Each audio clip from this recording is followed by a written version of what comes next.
Ingnasin mo ang aming mga puso na maganang-gunang naming mataimtim ang kamatayan.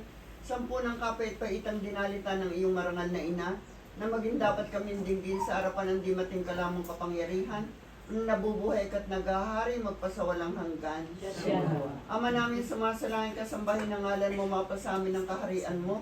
Sundin ang loob mo dito sa lupa para nang sa langit. Bigyan mo kami ng nakakain sa araw-araw at katawan mo sa amin para nakatawag namin sa kasalanan.